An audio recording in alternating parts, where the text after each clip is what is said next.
Mis hermanos, buenos días. Antes de iniciar, quisiera hacer un anuncio también. Esto, digamos, no hace parte de la iglesia, es un anuncio aparte, pero los que quieran apuntarse también. Hay un hermano de la iglesia, Saber Fiber.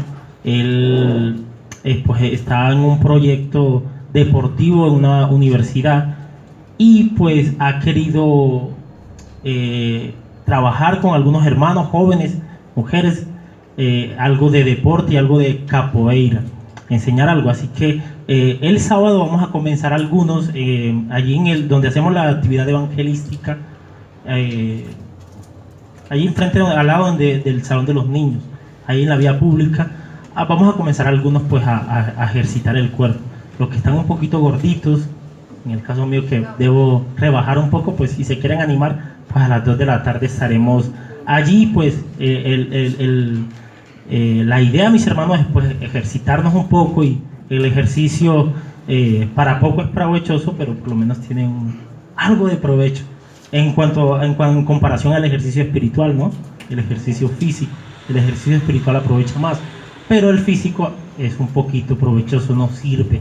Mis hermanos, debemos cuidarnos, todo esto con el fin de más adelante de pronto poder, que si alguien se acerca y no es creyente, pues poderle conectar también con el evangelismo y compartirle algo de la palabra. Pues estén orando, voy a ver si de pronto puedo conseguir un patrocinio en el trabajo en cuanto a agua, si nos pueden regalar agua y podamos tener agua gratuita para los que puedan ir a hacer ejercicio. Y bueno, en un tiempo hubo una persona que me regalaba hasta 30 botellitas de agua, entonces voy a ver si de pronto le explico el proyecto y podamos hacerlo, y más adelante poder usar todo esto para poder transmitir el mensaje del Señor, mis hermanos. Así que el sábado estaremos allí a las 2 de la tarde, los que se quieran animar, los que puedan y quieran animarse. Mis hermanos, vamos a abrir nuestras Biblias en el libro de Oseas.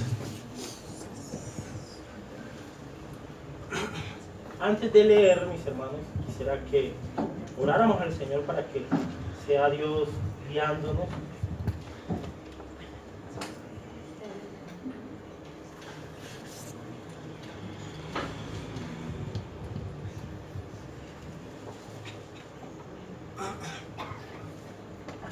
Ayúdenme a orar, mis hermanos. Padre, gracias te damos, Señor, en esta mañana por tu fidelidad, Señor, por tu palabra escrita, Señor. Permítenos poder caminar en ella, Señor. Danos la sabiduría, danos la gracia para poder caminar en ella. Como diría mi hermano Edgar en cierto momento, Señor, quizás hoy entraremos a un terreno profundo, Señor. Ayúdanos y danos la gracia para caminar en él. Danos la sabiduría para poder compartir tu palabra. Danos la gracia, el denuedo para compartir tu palabra con fidelidad. Guárdame de mis propias opiniones, Señor. Guárdame de mis propias palabras y ayúdame a compartir tu palabra, Señor, con fidelidad, con gracia, mis hermanos. Padre, y que tu palabra pueda ser de gran bendición para mis amados hermanos en esta mañana, no solamente para ellos, para mí, Señor amado, para todos nosotros. Tu palabra pueda edificarnos en gran manera, Señor, y tu nombre sea glorificado en esta mañana. Danos la gracia para caminar en ella, Señor. Amén y amén. Mis hermanos, antes de entrar allí, en estos días, ahorita que estaba allí sentado, estaba pensando en el siguiente texto que dice la palabra, que debemos aprovechar bien el tiempo, porque los días son ¿qué? Malos, mis hermanos. Y qué bueno poder invertir nuestro tiempo para el Señor, mis hermanos. Qué bueno poder invertir nuestro tiempo para estudiar la palabra, para escudriñar la palabra. Me pasó un caso en esta semana, la semana pasada, no recuerdo, con un amigo en el trabajo. Él tiene un jueguito en el celular, un jueguito ahí, todo extraño, y donde tiene que matar unos monstruos, algo así. La cuestión es que estos monstruos aparecen cada 3 horas, y me decía, Costeño, Humberto, no recuerdo cómo me decía. La cuestión es que me decía, ayer puse la alarma a las 12 de la noche. Y después de las 12 la volví a poner a las 2, 3 de la mañana. Y yo le dije, ¿cuántos monstruos mataste? Y me dije, como 10. Yo dije, impresionante. Pero yo lo estaba dejando para después. y yo le decía, yo le tengo confianza. Y decía, Benavides, eso es como mucha vagancia, ¿no crees? Y le decía, aunque eso me motiva a mí. Se me quedaba viendo así todo raro.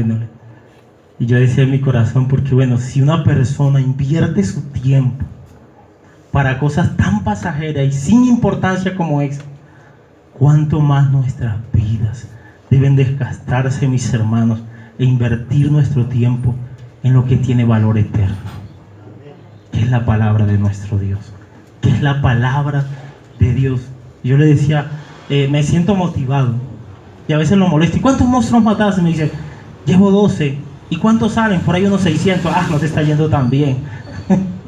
Pero mis hermanos, debemos motivarnos a estudiar la palabra, debemos motivarnos a invertir tiempo para el Señor y apartar tiempo, mis hermanos, para estudiar la palabra. Yo creo que Edgar cree lo mismo también. Yo creo que muchos de ustedes, mis hermanos, están leyendo entre semana el capítulo que se estudiará el domingo. Yo creo que entre semana ustedes lo leen, ustedes lo estudian, para que hoy puedan venir un poco más receptivos, un poco más atentos a la palabra, y podamos ser todos edificados por medio de la palabra. Así que, mis hermanos, Dios nos ayude a aprovechar bien el tiempo. Así que no solamente le dije a este muchacho que estaba actuando en la vagancia, sino que le aconsejé para que pudiera invertir su tiempo en cosas mejores, mis hermanos. Oseas capítulo 9. Difícil capítulo, mis hermanos. Que Dios nos ayude a poder compartir su palabra con fidelidad.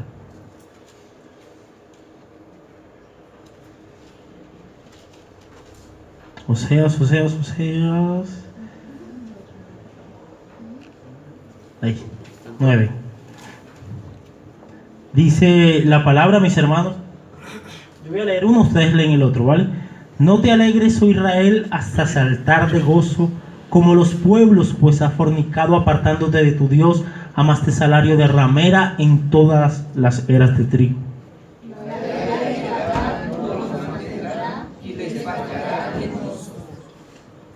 No quedarán en la tierra de Jehová, sino que volverá Efraín a Egipto y a Siria, donde comerán vianda inmunda.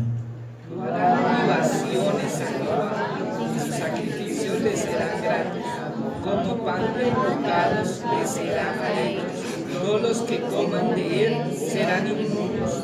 Será pues el pan de ellos para sí mismos. Ese pan no entrará en la casa de Jehová. ¿Qué haréis en el día de la solemnidad y en el día de la fiesta de Jehová? Porque de aquí se fueron ellos a causa de la destrucción. Egipto los devorará, Memphis los enterrará, la hormiga conquistará lo deseable de su plata, y espino crecerá en sus moradas. Vinieron los días del castigo, vinieron los días de la retribución, e Israel lo conocerá. Necio es el profeta, insensato el varón de espíritu, a causa de la multitud de tu maldad y grande odio. El profeta es lazo de cazador en todos sus caminos, odio en la casa de su Dios. Llegaron hasta lo más bajo en su corrupción, como en los días de Gabaa. Ahora se acordará de su iniquidad, castigará su pecado. Como uvas en el desierto allá en Israel, como la fruta temprana de la higuera en su principio vi a vuestros padres. Ellos acudieron a Baal-peor, se apartaron para vergüenza y se hicieron abominables como aquello que amaban. La gloria de Efraín volará cual ave, de modo que no habrá nacimiento, ni embarazos, ni concepciones. Y si llegaren a grandes sus hijos, los quitaré de entre los hombres, porque hay de ellos también cuando de ellos me aparte. Efraín, según veo, es semejante a Tiro, situado en lugar delicioso, pero Efraín sacará a sus hijos a la matanza. Dales, oh Jehová, lo que les has de dar. Dales matriz que aborte y pechos enjutos. Toda la maldad de ellos fue en Gilgal. Allí pues les tomé aversión. Por la perversidad de sus obras los echaré de mi casa. No los amaré más. Todos sus príncipes son desleales. Efraín fue herido, sus raíces caseras. No hará más fruto, aún en que yo mataré lo deseable de su vientre.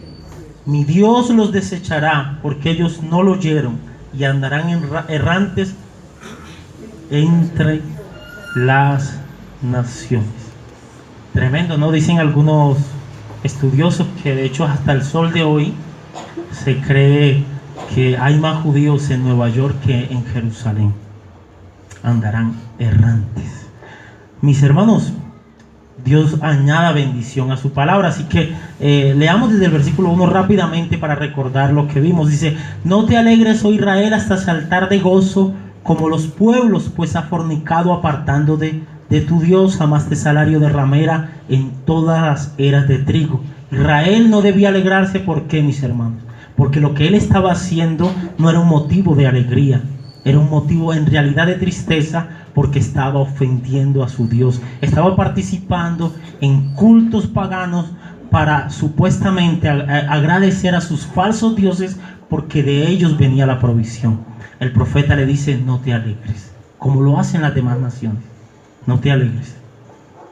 Y le dice también: amaste salario de ramera. Ya esto lo vimos hace 8 días. El pueblo pensaba, mis hermanos, que la provisión de la tierra, el fruto de la tierra, provenía de sus falsos dioses y no venía de Dios. Él pensaba que la paga que le daban los falsos dioses era el fruto de la tierra. Pensaba eso por su adoración. En realidad no eran sus falsos dioses. En realidad era Dios que los seguía sosteniendo, aún en medio de su pecado, mis hermanos. Aún en medio de su pecado. Pasa como lo que hacía Oseas. Aún aquella mujer estando en los brazos de otro hombre, él seguía metiéndose la mano en el bolsillo y diciéndole a los amantes: toma, llévale algo de comer, cómprale algo.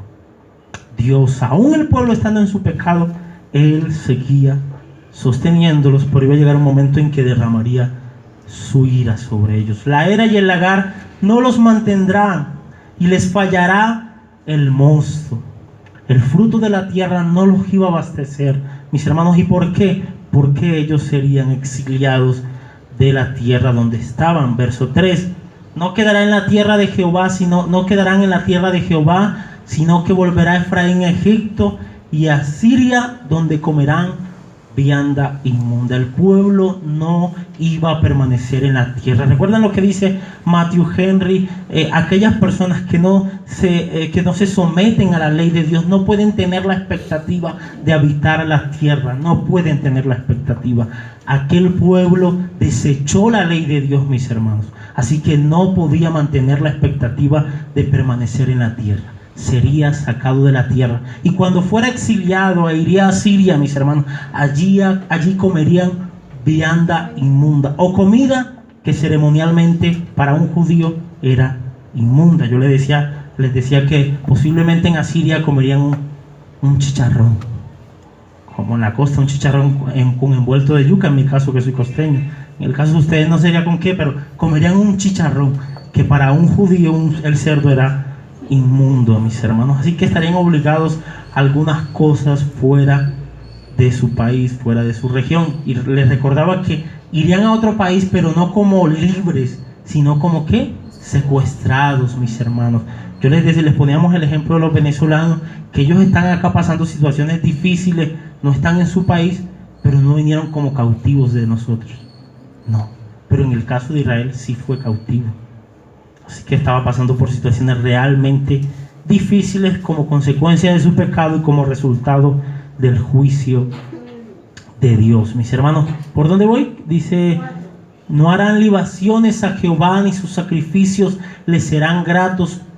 sus sacrificios no les iban a ser gratos. Algunos dicen que posiblemente Israel no podría hacer sacrificio fuera de Israel, es decir, en Asiria. O algunos dicen que si bien es cierto, podían hacer sacrificios, sus sacrificios no serían agradables delante de Dios. No serían, mis hermanos. Dios aborrecería aún sus sacrificios, como declara el libro de Isaías. Dice: como pan de enlutados les serán a ellos, todos los que coman de él serán inmundos. Los sacrificios para ellos serían como pan enlutados, como un pan que se reparte en un velorio, que para un judío ese pan era ceremonialmente inmundo. Para eso, para la adoración o el sacrificio que ellos hicieran a Jehová, significaba algo inmundo para Dios, algo inmundo para ellos también. Terrible, mis hermanos. Dice: como pan de enlutado serán ellos, como los que comen de él serán inmundos, será pues el pan de ellos para sí mismos. El pan les servirá para alimentarse, pero no, ¿para qué? Dice: ese pan no entrará en la casa de Jehová, pero no les servirá para hacer sacrificios a Jehová, mis hermanos. El sacrificio del pueblo ya no sería agradable delante de Dios, y no podría entrar en la casa de Jehová sencillamente porque el templo no estaría allí en Asiria. No podían, lógicamente, mis hermanos. Verso 5, que dice: ¿qué haréis en el día de la solemnidad y en el día de la fiesta de Jehová? El profeta les pregunta: ¿qué van a hacer en el día de la fiesta, en el día de la solemnidad? ¿Qué van a hacer cuando estén allá en Asiria? Mis hermanos, hay un momento, no está hablando de Asiria, pero lo traigo a colación para hablar de la cautividad, cuando una persona está en cautividad.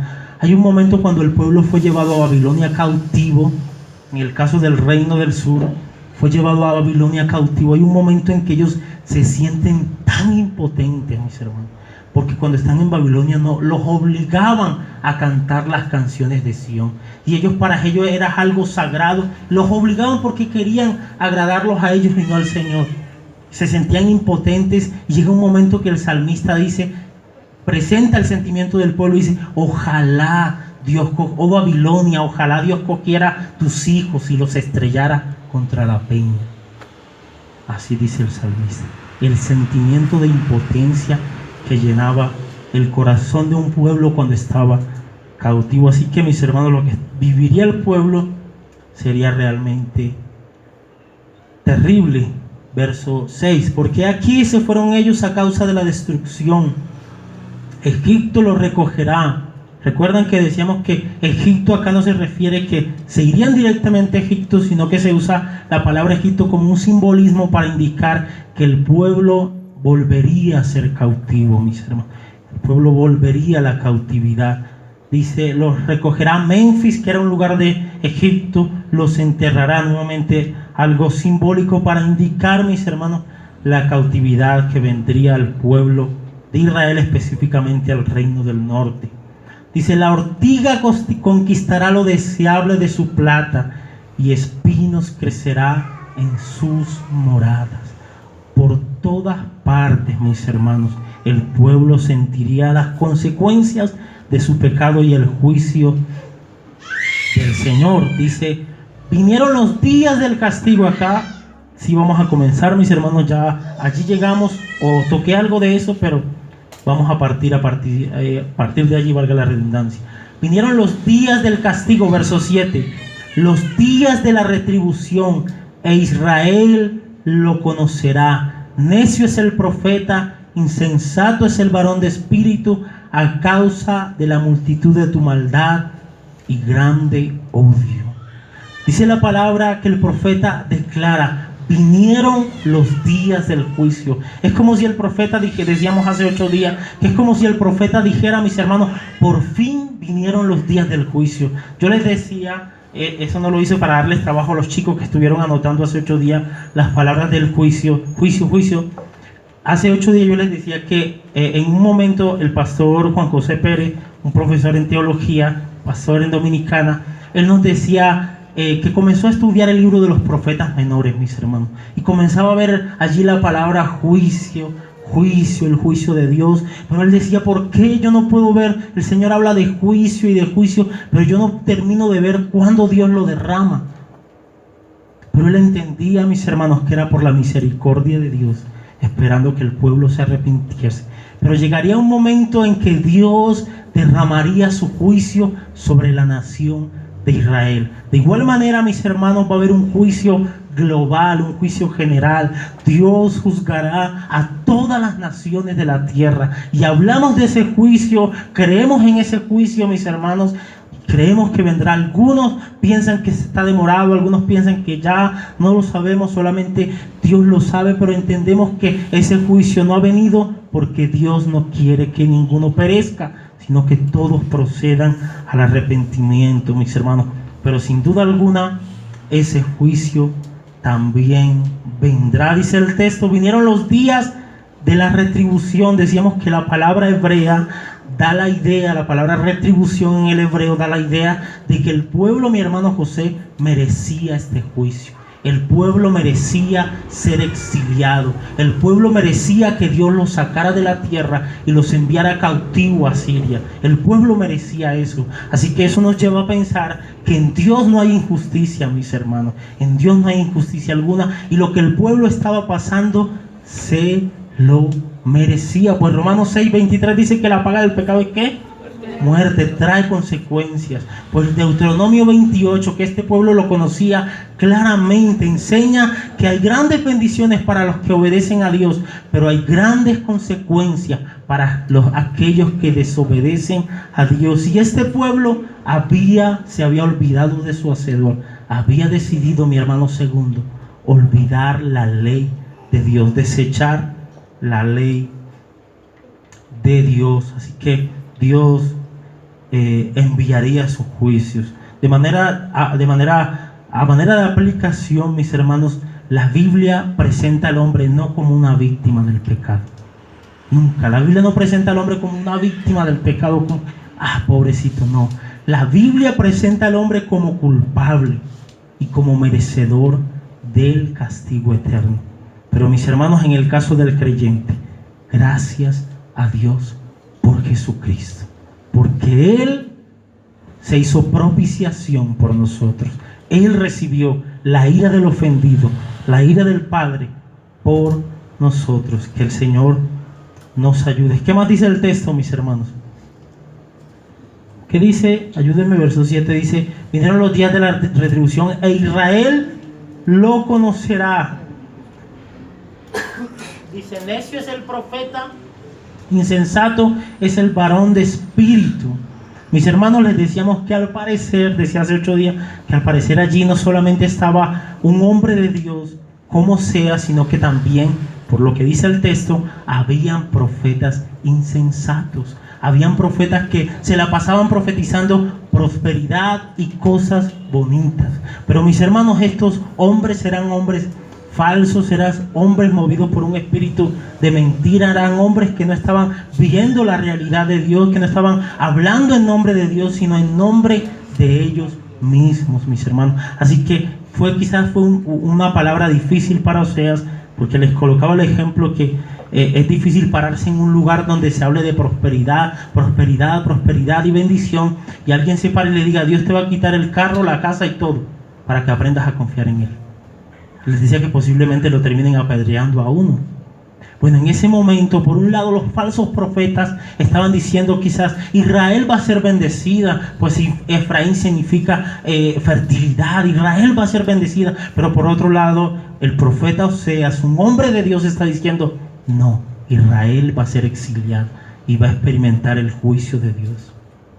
Pero mis hermanos, debemos aclarar que Oseas era un verdadero profeta de Dios y que Dios cumpliría su palabra que había traído por medio del profeta Oseas. Dice un comentarista: los falsos profetas eran inspirados por un espíritu de mentira, y eso mostraba la profundidad de la maldad y el grande odio de Israel. Allí habían falsos profetas también. Mis hermanos, una aplicación: la situación es parecida en la actualidad, muy parecida, mis hermanos. Tristemente han aparecido falsos profetas diciendo una cantidad de mentiras y una cantidad de barrabasadas, mis hermanos, una cantidad de locura en nombre de Dios. Lo más terrible, usando el nombre de Dios para decir: así te dice el Señor. Mis hermanos, debemos tener mucho cuidado con esto, porque nosotros tendemos a cristianizar algunas prácticas cuando dan resultados. Está dando resultados. Ya se para el profeta y esa iglesia se está llenando, mejor dicho, tremendamente. Listo, sigámoslo haciendo. No, mis hermanos, no debemos hacerlo. Lo único seguro, siempre lo he dicho, caminar en un terreno seguro es caminar en esta palabra, mis hermanos. Este es un terreno seguro. Caminar en la palabra es un terreno seguro. Caminar en la palabra es un terreno confiable. Mis hermanos, lo 100% seguro es la palabra escrita de Dios. Segunda de Pedro, si no estoy mal, 1:19 dice la palabra que ahora pues tenemos la palabra profética más segura. ¿Cuál es la palabra profética más segura, mis hermanos? Esta, la cual hacéis bien en estar ¿qué? Atentos, como una antorcha encendida. Hacemos bien, mis hermanos, en estar atentos a esta palabra. Dios nos ayude a confiar en la sola escritura, mis hermanos. Porque antes o durante mucho tiempo estuvimos criticándolo a los católicos y le decíamos: no compartimos la doctrina católica porque ellos dicen la Biblia más tradición. Pero ahora los cristianos evangélicos están diciendo Biblia más la palabra del apóstol, Biblia más la palabra del profeta, Biblia más el sueño que tengamos. No, mis amados, sola escritura, sola escritura. Tenemos la palabra escrita de Dios, la cual es 100% confiable. Allí podemos caminar tranquilamente. Así que tengamos cuidado, mis hermanos, de no cristianizar algunas prácticas simplemente porque dan resultados. No. Debemos ir a la palabra, mis hermanos. Solamente la palabra, una pequeña aplicación, mis amados. Verso 8, ¿qué dice?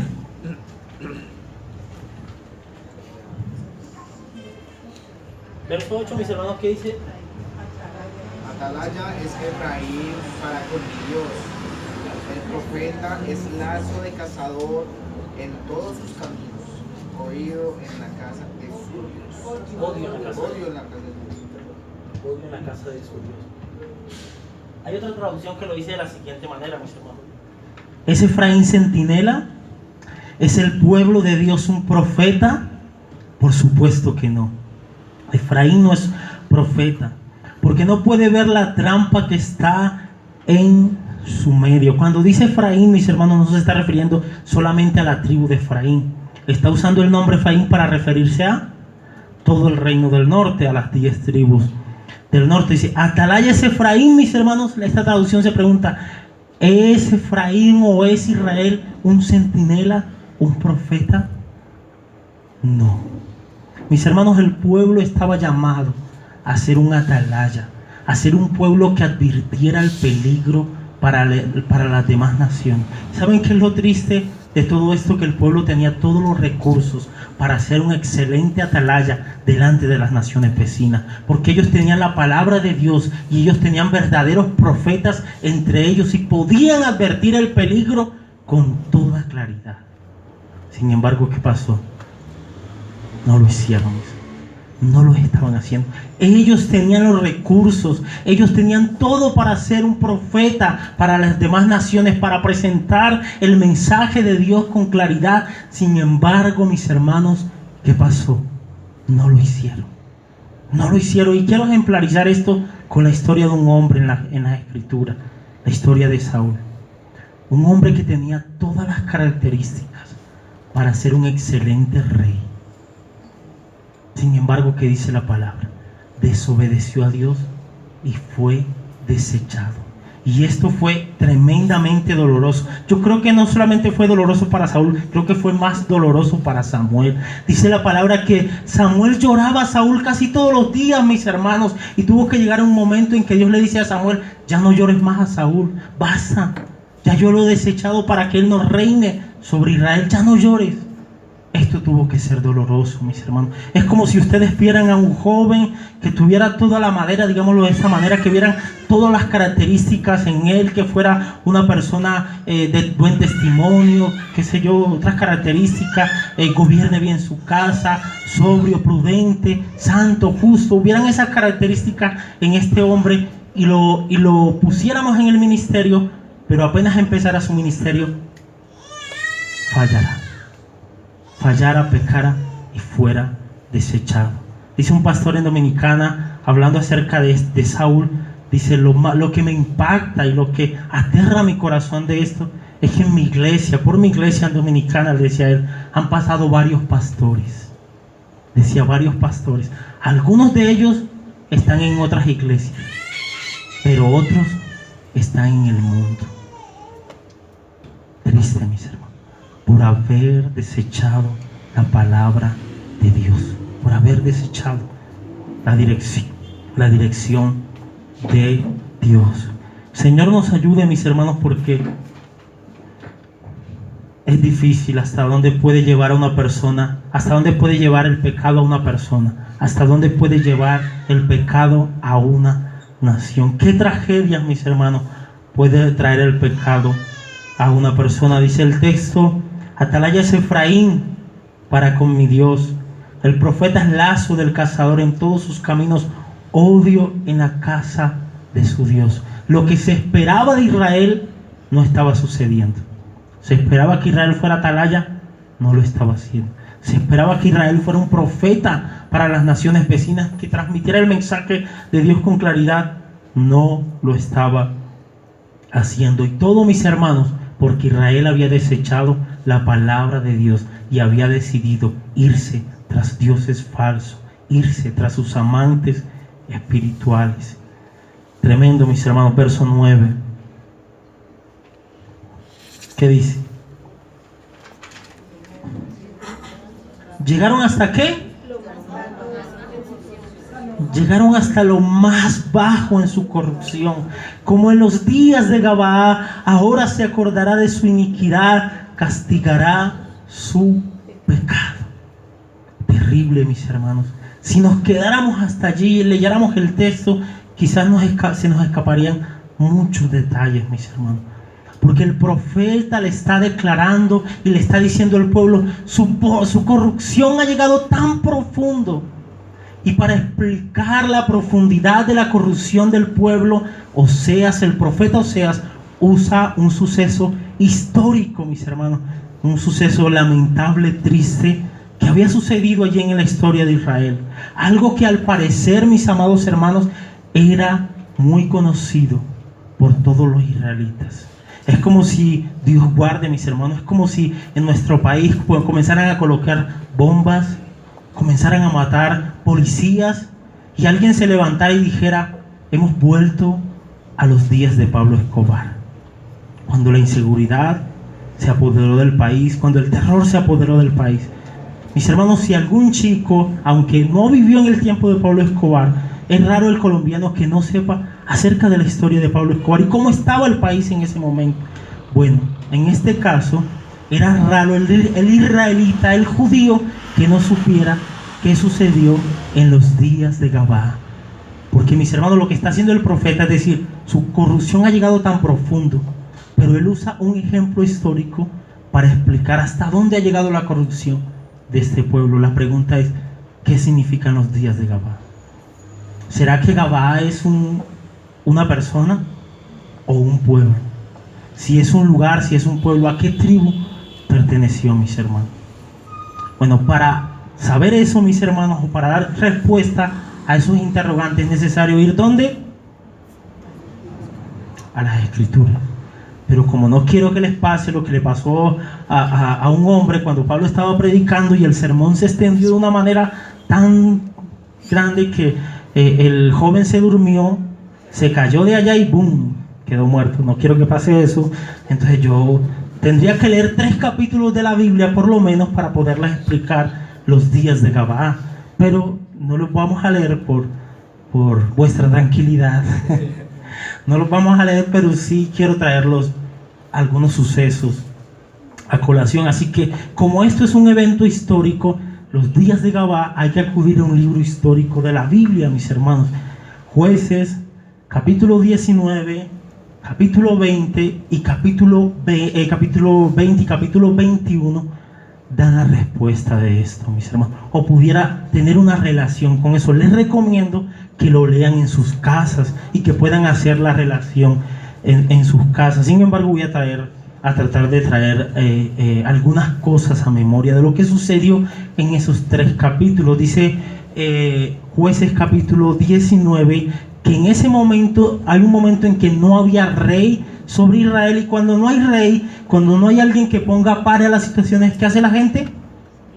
Lo que quiera. Eso, se vuelve loca, hace lo que quiera. No sé si a ustedes les pasó cuando yo estaba chico y estaba en el colegio, cuando el profesor salía de allí, mis hermanos, todos los alumnos parecían locos, lanzando papel, haciendo, gritando, saltando, mejor dicho. Yo creo que yo estaba en un curso pesado y difícil, pero así sucedía cuando llegaba el profesor. Todos como santicos, no ha pasado nada. Bueno, en Israel no había rey y cada uno hacía lo que bien le parecía. Y dice la palabra en Jueces capítulo 19 que había un hombre que vivía en la tribu de Efraín como forastero. Y dice la palabra que este hombre era un ¿qué? Un levita, mis hermanos. Y este levita tomó como mujer, por mujer, una concubina de Judá de Belén. Pero resulta y pasa, mis hermanos, que esta concubina le fue infiel. Le fue infiel. Esta mujer se fue a casa de su padre, a Belén de Judá. Allí duró 4 meses. Pero el levita llegó un momento en que se fue para Belén de Judá, a buscar a esta mujer. Y dice la palabra que le hablaba amorosamente. Es decir, quería reconquistarla, quería volver con ella. Pero el suegro, cuando llegó, le recibió con gozo. Cuando llegó este levita a Belén de Judá, le recibió con gozo y no quería que se fuera. Él dice: nos tenemos que ir. No, quédate un día más. Bueno, llegó el otro día. ¿Se van a ir? No, quédese. Pasaron 5 días. Cuando este hombre decidió irse con su mujer, en el camino pasaron por un lugar llamado Jebús, si no estoy mal, que es Jerusalén. En ese momento Jerusalén estaba habitada por los jebuseos. Y este hombre no quiso quedarse en Jerusalén, así que caminó mucho más allá. Y ya el sol se había puesto, estaba muy oscuro, y se quedó en tierra de Gabá. ¿Qué estamos viendo en los días de qué? Ya comenzamos a ver la relación. Jueces capítulo 19, versículo 14, dice la palabra que se quedó en tierra de Gabá, que pertenecía a la tribu de Benjamín. Así que allí se quedó, se fue a la plaza, mis hermanos, y ninguno lo quería hospedar en la casa. Ninguno. Pero resulta, alguien venía del campo de trabajar, un señor de edad, lo recibió en la casa, los hospedó allí, pero hombres perversos y malvados de la región, llegaron a tocar la puerta del Señor.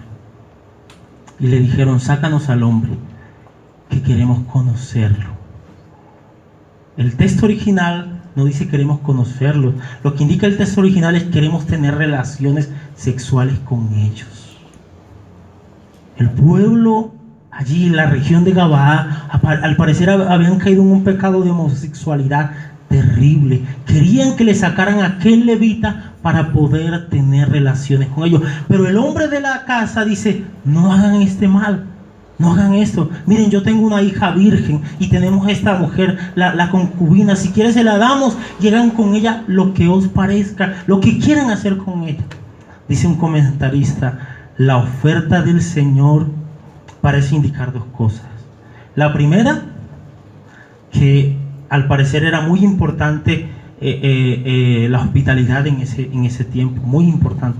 Pero la segunda indica la gran perversidad que había en este pueblo, porque le iba a sacar a 2 mujeres vírgenes para que abusaran de ella. Así que bueno, algo pasó. Estos hombres, este hombre terminó sacando a estas mujeres, en especial a la concubina, y terminaron abusando de esta mujer hasta matarla. Hasta matarla, mis hermanos. Dice que cuando pasó eso en la mañana, este hombre tomó a la mujer, le dijo: levántate, vamos. No se levantó porque no se iba a levantar. porque ya estaba muerta. Después lo explica él más adelante.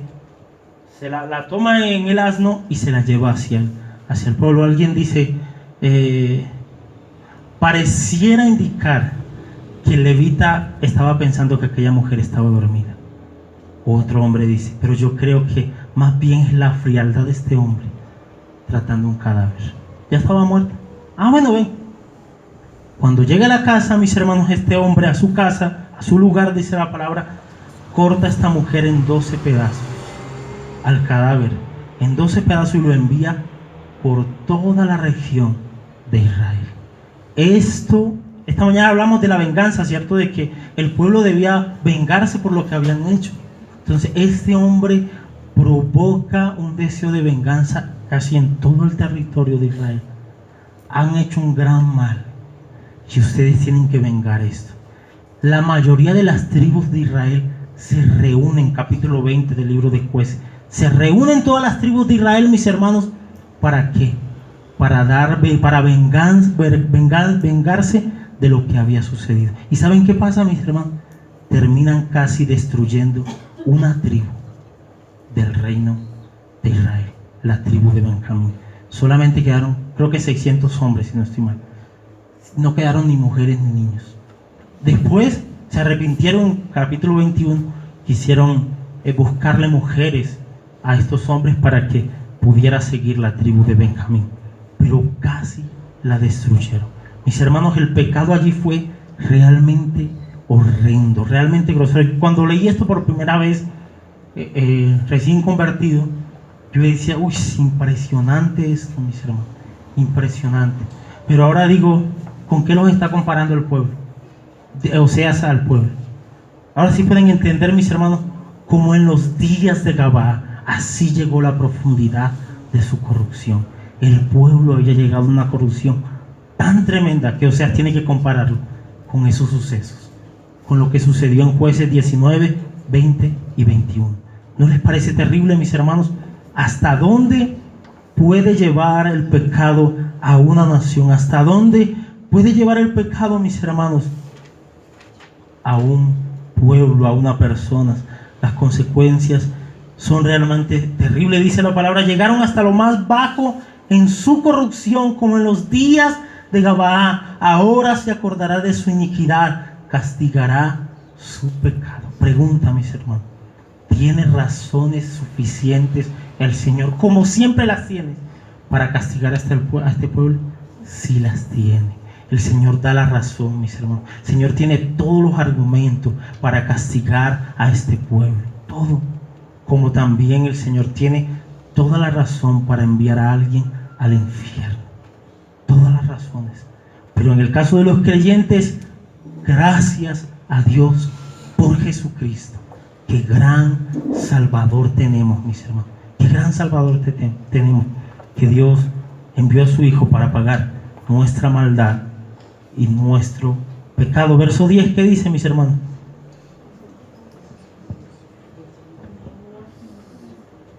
¿Qué dice?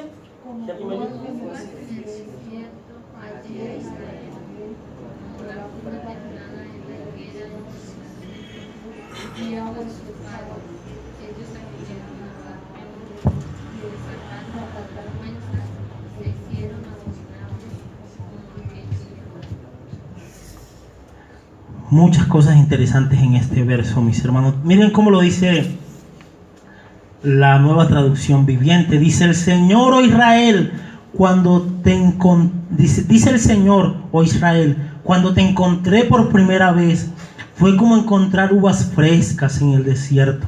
Cuando vi a tus antepasados, fue como ver los primeros higos maduros de la temporada. Pero después me abandonaron por Baal Peor y se entregaron a este ídolo vergonzoso. En poco tiempo se volvieron viles, tan viles como el Dios al que rinden culto. Mis hermanos, cuando yo veía la primera parte del texto, yo decía, wow. Y ahí lo tengo escrito. Wow, qué manera tan tierna como comienza el texto. El Señor se representa a sí mismo como un viajero que está en el desierto y se encuentra unas uvas frescas, unas uvas deliciosas, no cualquier uvas, mis hermanos, las primeras uvas que para un oriental eran las mejores uvas. Isaías capítulo 28 versículo 4 dice la palabra que el que ve estas uvas, las primeras que da el fruto, la higuera, el que ve estas uvas y las tiene, apenas las tiene en la mano, se las come. Es como si fuera algo tan delicioso, tan agradable a los ojos, que no la puede mantener mucho tiempo en la mano, tiene que comérsela y disfrutarla. A mí me parece una escena tierna, aunque la Reina Valera no dice comer. Isaías 28:4, la Reina Valera dice se las traga. Pero como digo que es una escena tierna, quiero suavizar el lenguaje para que siga siendo tierna la escena, mis hermanos. Dice, como uvas en el desierto halla Israel. Señor se representa como un viajero que en el desierto haya unas uvas frescas, las primeras. Y compara esta escena con quién, mis hermanos, con Israel. Pareciera que en algún momento de la historia Israel le fue agradable a sus ojos, pero después se desviaron. Después la relación entre el pueblo de Israel y Dios se fue deteriorando, se fue dañando de una manera impresionante. Tanto, mis hermanos, que cuando ustedes abren el libro de los jueces van a encontrar un común denominador en el libro de los jueces, y es el siguiente: y volvió Israel a hacer lo malo delante de los ojos de Jehová. Y vuelve y encuentra: y volvió Israel a hacer lo malo delante de los ojos de Jehová, porque su relación con Dios se fue dañando. Ellos abandonaron a su hacedor, ellos abandonaron a su Dios y se fueron tras dioses falsos, mis hermanos. Dios nos guarde, Dios nos ayude a seguir permaneciendo en Cristo, a seguir amándole, a seguir viviendo para la gloria y honra de su nombre. El pueblo, la relación del pueblo se fue dañando. Así que por eso la escena del capítulo, o del versículo más bien, pasa de ser una escena tierna, parte B del versículo 10, a ser una escena terrible y horrorosa. Y ustedes lo van a entender con la gracia del Señor. ¿Qué dice? ¿Qué dice la parte B, mis hermanos? Ellos acudieron ¿a qué? Se apartaron para la vergüenza y se hicieron abominables como aquellos que amaron. Ellos acudieron a Baal Peor. Baal Peor, para que entiendan el contexto, mis hermanos, histórico, Baal Peor era el dios de los moabitas, en cuyos cultos las mujeres, las doncellas, solían prostituirse. ¿A qué habían acudido ellos? A Baal Peor. Dice la palabra, Números capítulo 25, versículo 1 y el 3, que habitaba Israel en Sitín, y el pueblo de Israel empezó a fornicar con las hijas de Moab. Eso lo dice Números capítulo 25, versículo 1 al 3. Y dice que estas mujeres invitaron al pueblo para que el pueblo adorara a sus dioses. ¿Y el pueblo qué hizo, mis hermanos? Dice la palabra que el pueblo acudió, comió y adoró a sus dioses. Verso 3 de Número 25. Así acudió el pueblo a Baal Peor. Terrible, mis hermanos. Hay un momento en que el pueblo comienza a fornicar con las mujeres de Moab. Pero ¿cómo lo hace, mis hermanos? Bueno, estas mujeres le hacen una invitación especial a los hombres de Israel. Especial y terrible, no especial, horrenda, pecaminosa. Vengan, adoremos a nuestros dioses. El pueblo va, y ¿de qué manera adoraban a estas mujeres? Prostituyéndose. Así que van allí, adoran a sus falsos dioses y se prostituyen esta mujer y tienen relación con el pueblo. Y dice la palabra que así acudió el pueblo a Baal Peor, mis hermanos. No sé si recuerdan el contexto histórico del libro de Oseas, pero mis hermanos, decíamos que hay un momento en que las mujeres de Israel llegan a participan del culto pagano, pero no solamente eso, se llegan a prostituir en el culto pagano. ¿Hasta dónde había llegado la corrupción de estas personas? ¿Hasta dónde había llegado la corrupción del pueblo de Israel, mis hermanos? ¿Hasta dónde? ¿Hasta dónde está el tope del pecado del pueblo? Decía alguien: si no fuera por la gracia de Dios, tú y yo fuéramos peores, 1000 veces peores que Hitler, 1000 veces peores que un garabito. 1000 veces peores. Pero por la gracia de Dios, Dios detiene nuestra maldad, Dios detiene nuestro pecado. Pero ¿hasta dónde había llegado el pecado de estas personas? ¿Acudieron a quién? ¿Acudieron a quién, mis hermanos? A Baal Peor, a los falsos dioses, a participar del culto pagano, a prostituirse en un culto pagano. Eso tuvo que ser algo realmente terrible, mis hermanos. Las mujeres que un día fueron piadosas, que amaban a sus esposos, juiciosas, ahora se están prostituyendo públicamente en un culto pagano. Ahora están cayendo en cosas horrorosas, horrendas, que desagradan a Dios. Por eso les digo, el texto comienza de una manera tierna, como uvas en el desierto de Israel, pero después termina de una manera desastrosa, mis hermanos. Y todo eso, ¿por qué? Por el pecado del pueblo. Pero ¿qué sigue diciendo el texto, mis hermanos? No, el 10. Dice, ellos acudieron a Baal Peor. Ya entienden por qué acudieron a Baal Peor, mis hermanos. Se apartaron para vergüenza y se hicieron abominables como aquello que aman. Dice la Nueva Traducción Viviente, se hicieron tan viles como aquellos a los que adoraban. Tremendo, ¿no, mis hermanos? Tremendo. ¿Qué dice? Pregunta, mis hermanos, ¿qué está diciendo la palabra? ¿Quiénes se hicieron abominables? ¿El pecado o el pueblo? El pueblo, ¿cierto? Ya sabemos que el pecado es abominable. Pero aquí está diciendo que ¿qué? Que el pueblo se hizo abominable delante de los ojos de Dios. Dice un comentarista que Israel llegó a ser algo detestable y abominable para el Señor. Entonces Israel es igual a su amante Baal, falso, vacío y sin valor. ¿Hasta dónde llegó Israel, mis hermanos? Con su pecado. Aplicación, mis hermanos. El texto nos está diciendo que ¿quién se hizo abominable? El pueblo. La pregunta es, ¿por qué algunos evangelistas modernos dicen que Dios ama al pecador, pero aborrece el pecado? Si el texto está diciendo que el pueblo se hizo abominable delante de Dios. Y pido perdón, mis hermanos, porque por mucho tiempo era mi frase favorita decirle a alguien, Dios ama al pecador, pero aborrece el pecado.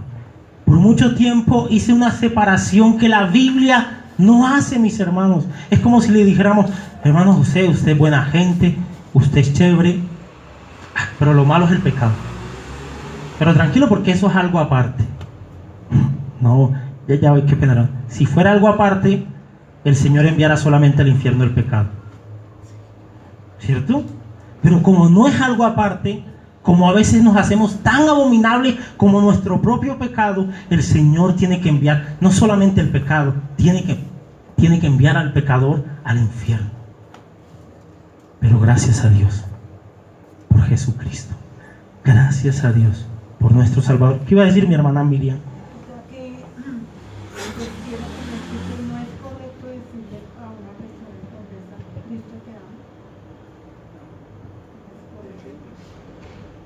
Sí, sí es correcto.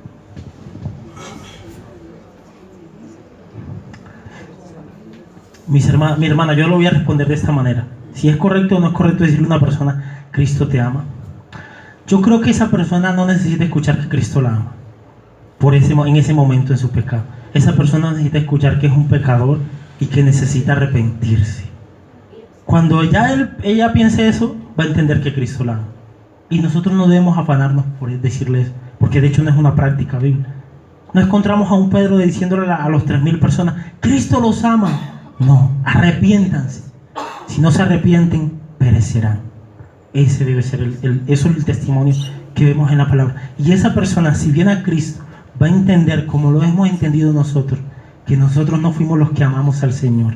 Él nos amó primero, nos rescató, nos salvó, nos limpió y estamos hoy en este lugar, hermano, solamente por su gracia. Así que no nos afanemos por decirle a las personas, Cristo te ama. Afanémonos por mostrarle su pecado por medio de su palabra, para que se pueda arrepentir y realmente pueda disfrutar del verdadero amor de Dios. Alguien decía, ok, tú le vas a decir a un rico que tiene plata, a un moralista que se porta bien, que lo único que le falta que le digan es Cristo te ama. Pero aún diciéndole eso, si no se arrepiente, se irá al infierno. Aún diciéndole eso, hermano. Porque ellos no necesitan eso. Hay un sentido general en que Dios ama a todos los seres humanos, porque Dios hace salir el sol sobre buenos y malos, sobre justos e injustos. Pero hay un sentido salvífico en que Dios solamente ama a su pueblo. Dice, allá dice en la cárcel, me contaron, estoy diciendo.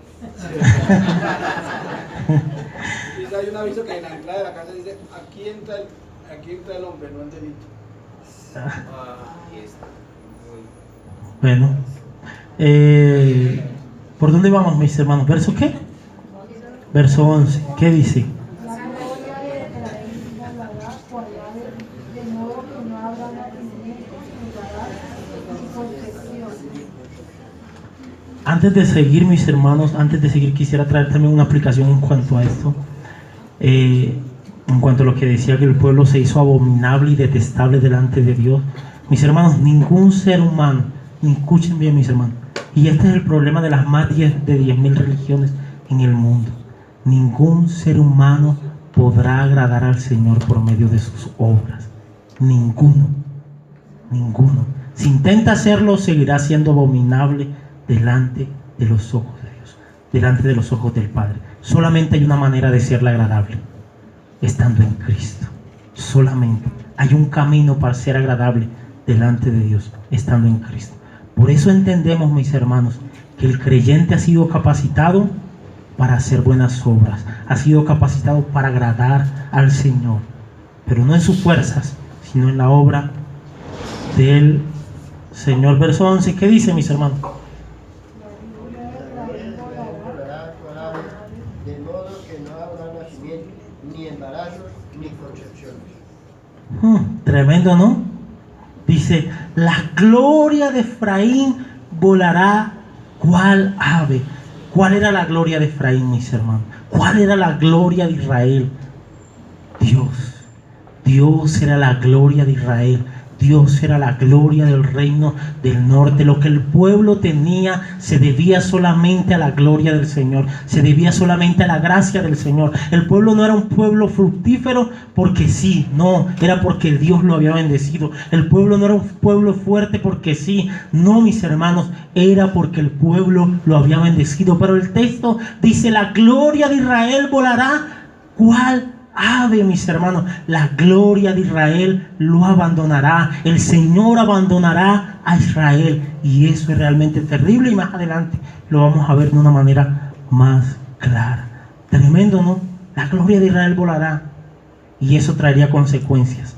¿Cuáles consecuencias? ¿Qué sigue diciendo el verso?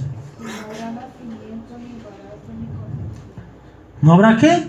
Nacimientos, ni embarazos, ni concepción. ni concepciones. Hay algo irónico en el texto, y es que la palabra Efraín significa fructífero, pero el texto está diciendo que no habrá ¿qué?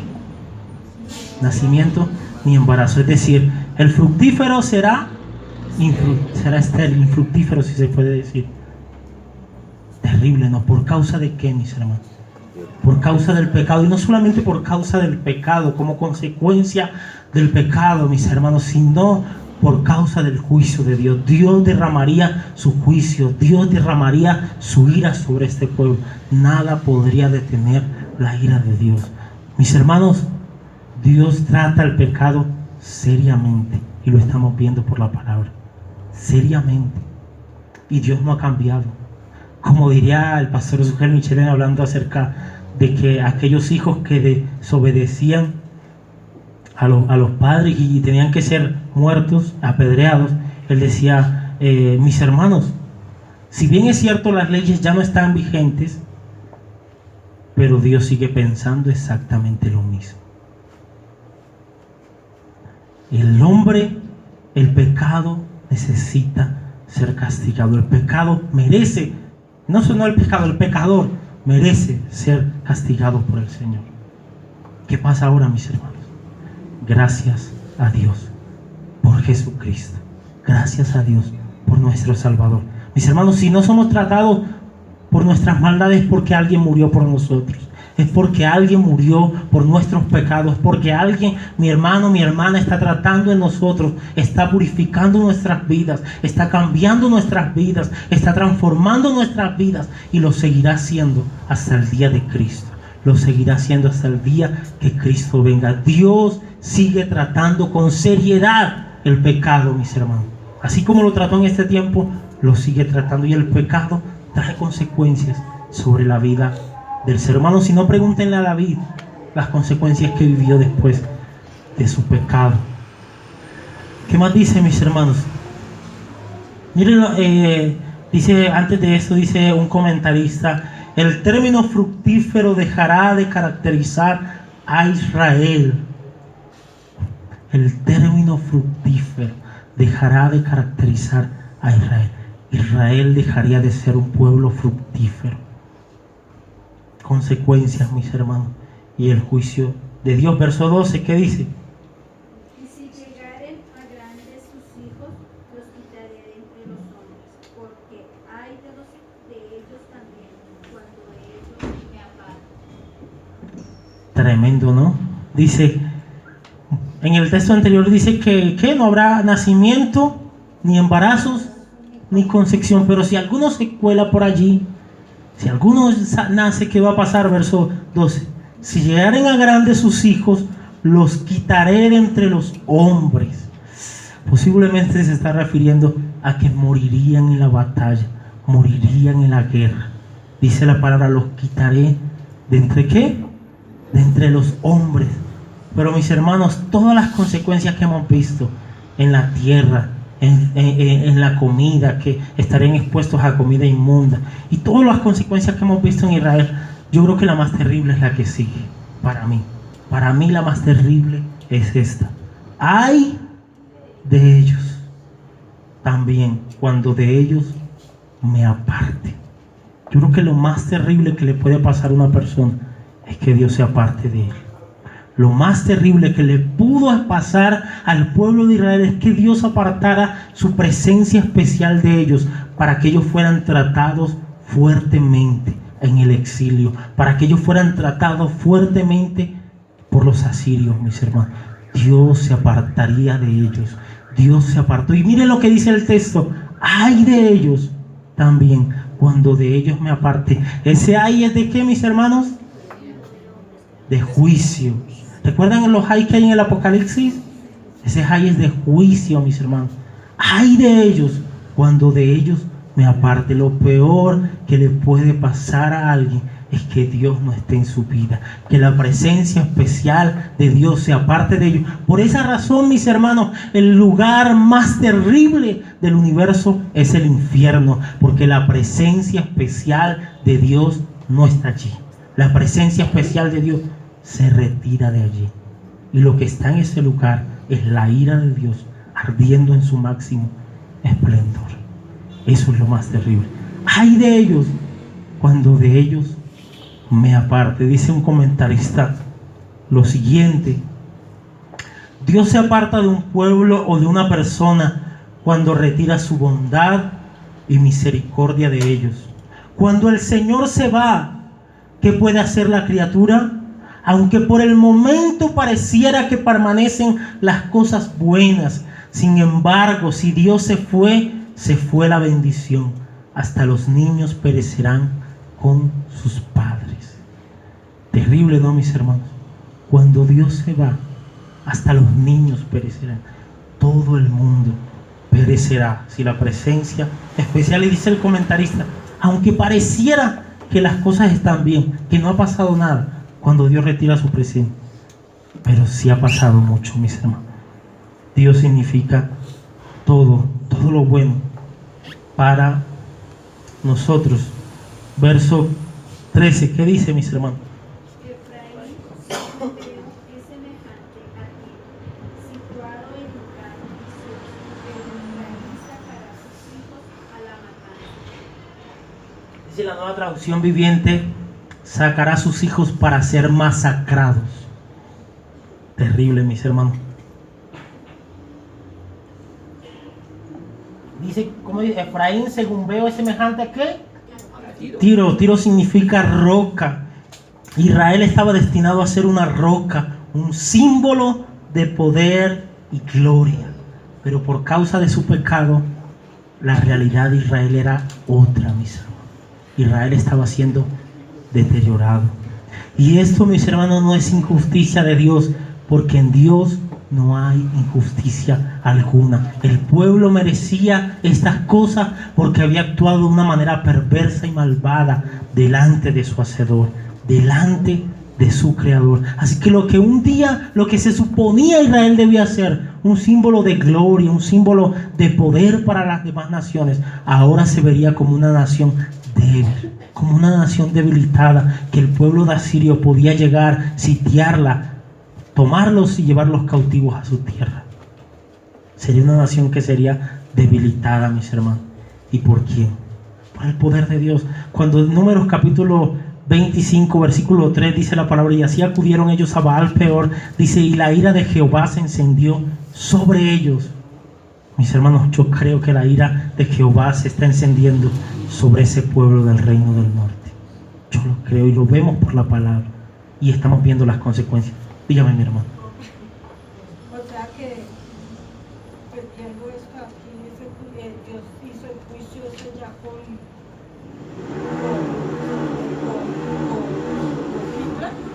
¿Cómo, hermano? No, bueno, en ese caso es otra, digamos, son consecuencias del pecado también, pero digamos, en ese tiempo, la consecuencia que este pueblo vivió fue que llegaran los asirios, un pueblo pagano, una nación pagana, viniera, los llevara cautivo a su tierra. Y allí vivirían consecuencias terribles por causa de su pecado. Lo que pasó con Hitler son consecuencias del pecado también, pero ya es otra cosa muy diferente, hermana, al contexto del libro de Oseas. ¿Qué dice el texto, mis hermanos? Dice verso 14. Dales, oh Jehová, lo que les has de dar. Dales matriz que aborte y pecho en Tremendo. Miren cómo lo dice la Nueva Traducción Viviente. Oh Señor, se pregunta el profeta, oh Señor, ¿qué debería pedir para tu pueblo? Pediré matrices que no den a luz y pechos que no den leche. ¿Qué petición tiene el profeta? ¿Qué se merece? ¿Qué le has de dar, Señor? ¿Dales qué? Matrices que no den a luz y pechos que no den leche. Terrible, mis hermanos. Pero quiero leer unas palabras de un estudioso que me parecieron impactantes. Se llama Jamieson, este estudioso. Este hombre interpreta la frase dales matriz que aborten y pechos encutos como sugestión de que tan grande sería la calamidad, de que la esterilidad sería una bendición, aunque normalmente se le considera una desgracia. La esterilidad sería una bendición, dice este estudioso, aunque normalmente se le considera una desgracia. Para un oriental, mis hermanos, una mujer que no era fértil era, mejor dicho, maldita, lo peor. Para un oriental. ¿Qué está diciendo el texto? Terrible, ¿no? Y este hombre dice, aún eso lo considerarían una bendición por todas las calamidades que vendrían sobre ellos. ¿Hasta dónde, mis hermanos, puede llegar el hombre con su pecado? Y como hemos dicho, Dios trata fuertemente la situación del pecado. Dice verso 15, ¿qué dice, mis hermanos? toda la maldad de ellos fue en Gilgal. Allí pues les tomé aversión. Por la perversidad de sus obras los echaré de mi casa. No los amaré más. Todos sus príncipes son desleales. Tremendo, mis hermanos. Bueno, me perdí.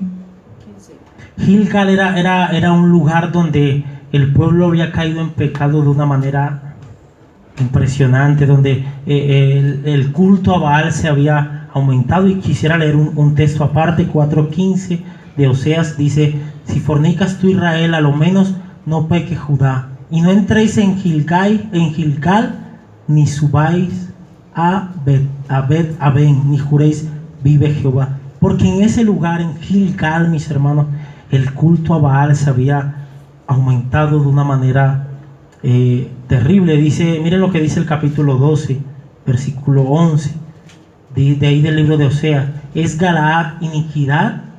Ciertamente vanidad ha sido. ¿En qué? En Gilgal. Sacrificaron bueyes y sus altares son como montones en los surcos del campo. Si notan, mis hermanos, en ese lugar se llevaban a cabo sacrificios a dioses paganos. ¿Qué dice el texto? Toda la maldad de ellos fue ¿dónde? En Gilgal. Y paradójicamente, después de que en el libro de Josué fue uno de los lugares donde, después que el pueblo salió del Jordán, salió de Egipto, salió del Jordán, comenzaron a adorar al Señor en ese lugar. O sea, Gilgal, hubo un momento de la historia que fue un lugar de adoración a Jehová. Pero en este momento ya no es un lugar de adoración al Señor. Ahora se ha convertido en un lugar de adoración aquí, mis hermanos. A Baal, a los dioses falsos. Pero noten esto, que sigue diciendo el texto. Allí pues le tomé ¿a qué? Aversión. Un sentimiento. Aversión es un sentimiento de repugnancia. Un sentimiento de odio por el pecado. Dios le tomó aversión. Dios comenzó a tener un sentimiento de repugnancia contra el pueblo. Dios comenzó le comenzó a desagradar al pueblo de una manera tremenda. El pueblo llegó a ser tan desagradable que el texto usa esa palabra, aversión, un término que se usa para expresar un sentimiento de repugnancia contra algo. Dios comenzó a sentir eso por el pueblo. ¿Y por qué, mis hermanos? Por la perversión, por el pecado. Dice verso 2, dice: no los amaré más. Fuerte, ¿no, mis hermanos? Todos sus príncipes son desleales, o como dice la Nueva Traducción Viviente, todos sus líderes son desleales. Mis hermanos, no solamente los líderes religiosos del reino no solamente los líderes civiles del reino del norte habían caído en el pecado, sino también los líderes religiosos habían caído en pecado de una manera grosera, de una manera tremenda. Recuerdan que en cierto momento les decía que todos los reyes del reino del sur, algunos de ellos fueron buenos, algunos de los reyes del reino del sur fueron buenos, pero todos los reyes del reino del norte, todos fueron malos delante de Dios. ¿Qué dice el texto? Todos sus líderes, ¿qué? Son desleales. Terminamos versos 16 y 17. ¿Qué dice? Me perdí, verso 16. Efraín fue herido, su raíz está seca, no dará más fruto. Aunque engendren, yo mataré lo deseable de su vientre. Mi Dios los desechará, porque ellos no lo oyeron, y andarán errantes entre las naciones. Tremendo, dice, Efraín fue herido, mis hermanos. El fructífero Efraín fue herido. Su raíz está seca, mis hermanos. No dará más fruto. Lo fructífero no caracterizará, ya no va más a caracterizar a Israel. Aunque engendren, yo mataré lo deseable de su vientre. ¿Quién lo hará, mis hermanos? Dios. Dios mismo ejecutaría su juicio sobre el pueblo. Mi Dios los desechará, dice Oseas, porque ellos no lo oyeron. ¿Cuál era la razón de por qué Dios los iba a desechar? Porque el pueblo, ¿qué? No lo oyeron. Mis hermanos, yo creo que Dios nos está hablando continuamente por medio de la palabra. Un autor decía: ¿quieres que Dios te hable? Lee la Biblia. ¿Quieres que Dios te hable en voz alta? Lee la Biblia en voz alta. Dios nos habla por medio de su palabra. Dios nos habla, mis hermanos. Pero así también como lo habló el pueblo. Pero el pueblo no quiso oír. Y Dios los desechó porque ellos no oyeron. Y andarán errantes entre las naciones. La palabra errantes es la misma palabra que se usa para referirse a Caín cuando había pecado. ¿Recuerdan a Caín cuando pecó? Génesis 4:14, no me acuerdo. cuando pecó y dijo que andaba errante. Bueno, esa es la misma palabra que se usa acá en Oseas. El pueblo andará errante. El pueblo andará por fuera de su nación. Por eso les decía que algunos, aún en el día de hoy, hermanas, algunos dicen, hermanos, que hay más israelitas en Nueva York que en el mismo Jerusalén. Andarán errantes. Termino, mis hermanos, con la conclusión y la leo. Termino con como empecé este capítulo, recordando Deuteronomio 28, que a propósito este capítulo para mí es un perenne recordatorio de que obedecer a Dios trae grandes bendiciones, pero desobedecer a Dios trae grandes consecuencias. Para un verdadero creyente, la mayor bendición es agradar a su Salvador y de esa manera glorificarlo. Dios les bendiga y les guarde, mis hermanos. Oremos.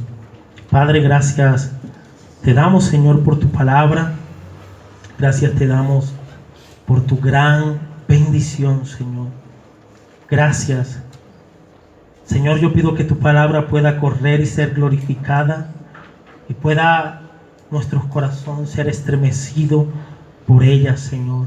Ayúdanos a vivir para la gloria de tu nombre. Ayúdanos, Señor, a agradarte a ti. Ayúdanos a recordar el sacrificio de Cristo y agradecerte porque merecíamos el infierno o merecemos el infierno. Pero gracias a Dios por Jesucristo. Gracias por nuestro Salvador que murió en la cruz del Calvario por nuestras maldades, por nuestros pecados.